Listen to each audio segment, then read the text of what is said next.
wakwaba midi ede adwoa search me mesrew na wa subscribe to my channel near notification bell no so for more news okatachie efrifa na okase na anisema okan na ne se eye NDC youth no omo akere omanpani dada John Dramani Mahama na fenso NDC empanifo ne se sabio omo ntume nhye kwase bia nachi na ontena US ni platform so entu futuru engu Ghana youth ani anase Ghana fo ani se 2024 monto aba enfema NDC amayoko no ntine esikakre NDC fo emfa entu omo hofo okatachie de ensem we etudwa ewa abra na oye discussion efa eye na no Saturday NDC fo abato a ekosi na eno na okatachie ekyerese eye presidential candidates Kelvin support omuna dukadaya omunare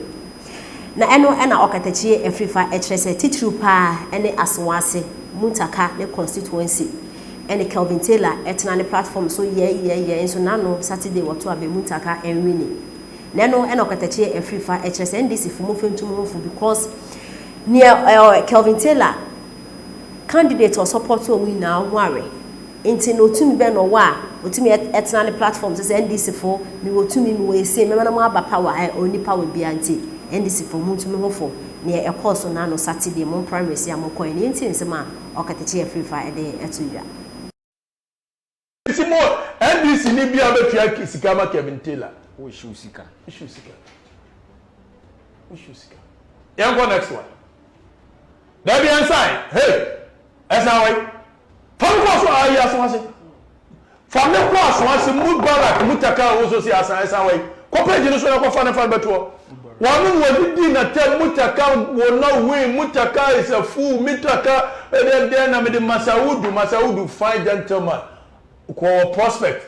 Wade no ko bo Kelvin na ya swase for no de ho ahi. Esa tutia. Anti for Masaudu fa na ba fa sa picture ibra.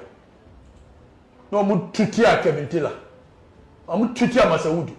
Meanwhile, Masaudu had all the chances to win. Because of Kelvin he lost.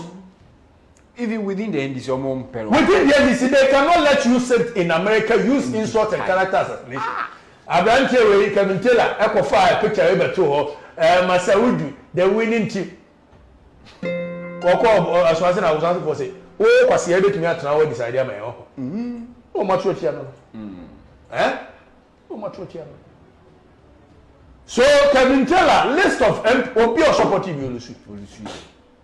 O say that no kofa Sam George mu ase wo Kelvin obo Sam George nya na obedi na tem. Initially cry no ntwen mas. No did Sam George atem mu be kai a Sam George see. E ma Sam George ne de be yam so o Facebook. All of a sudden I am a darling boy of Sam George kwasi am penny. And this is for much mo mfra branch no. Much now young call last one. You need free show. Can you need free show?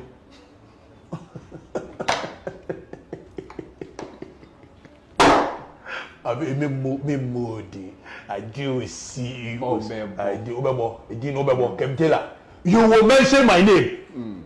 Kwasi ampeni. Me say me no be kwaso adwen say me breaking to kwa no. Na wa timi anya kwan ya be ka bibi foforo. Every day me ye show nko ade am no be ko. Every day. Dem pia me show bia so with the new revelation through umbeba command win no. I've drawn the battle line. I've drawn the battle line. Sword, you draw sword. When you draw sword, I draw sword, and you other day. I say I'll draw sword, you draw sword, I'll leave. That okay? Oh, obi an kanchire no. Kwasi ampeni, obi an kanchire no. Me pentokwa na ayekufo moja na omimu. Ayekufo ye da so ye ntokwa nko an ye ko. Ayekufo ko bi say ye bless etutu. De nche ye asantema ye de bedi so. Ushia yikuni bi na ase ne be ko ene ne nko. Me ba me akosu abene wa na obi ko 38 years. Ya bia wo hia nipa na no na ko 38 years. Ko bi say nipa ne wi. Ma me adwo nima. Wunni muntia. Opa akwa agona ne ko busa ayekufo no de ntokwa ye pa wa agona. Ko busa no mka nkire. Obi antufo. O sa branch obi antufo. Kwasi ampeni. Moving on. Now, Ejabi so was Santia Chimagogo. Ejabi so was Santia. Bese Kelvin and then Bagosa. Yan Bago, I got it. Only Mutia. medana me de sorry bia to kwa na pesa me no alazi enyai yempo break akra yembo na packet ba kopena yempo se o sa okay say de be ne say ne information na me woni nyina no say onya kofa obi anto kwa ba ye be release ba ko eno ano no oni di obi ache me be release ye be stop no say South Africa de say me de be te ho onya di obi ache mo krom ha ye be release South Africa de sa kono okobo ya police for chain of South Africa evidence no ho Omusanya DN, Womusanya NDC. So you get an NDC president, NDC DCE, NDC MMDCE, NDC how do you call it? Assemblyman in the Volta region. For 29 years, they couldn't develop Volta region. Now John Mahama is promising Volta region people that, oh, this time when I come, I will pay attention to Volta region. Now men come free Volta. Na majuni ye juma anka me okasa wie ye na maji Mike ni mabisa say can you account for us that Keta Sea defense money President Kufuor went to bring for it to protect us, the people of Keta? Please, can you account for that money? Me say me come here this near and come bisa Mahama say aden ye this sikama say for be ye sea defense obo ye ho ban na nsuo no yiria embechi amfa ye so amfa ye njapade amfa ye noba ye amfa ye niama.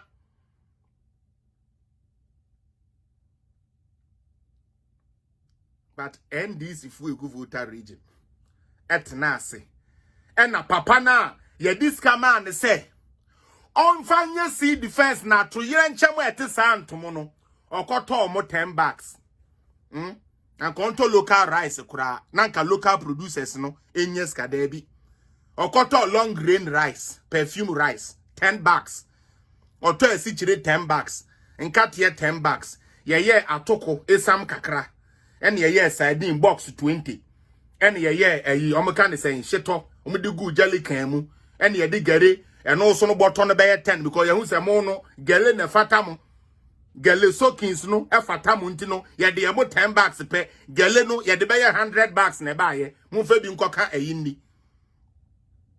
After this man spent your money when you were in need, when the water has taken your property, he came there, brought these items, which is a chicken feed to John Dramani Mahama. Compared to the money he has, what he brought there, chicken feed. Now man who the before me call horse adan said dear near the ma ye di you.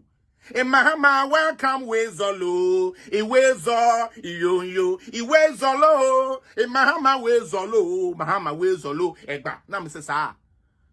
E mo back egba. Hey, Ghana. Ha! You serious in Ghana? Akwa we ya bokro no ente se ama mo ende mo deja tese bu twa adwo. Okofa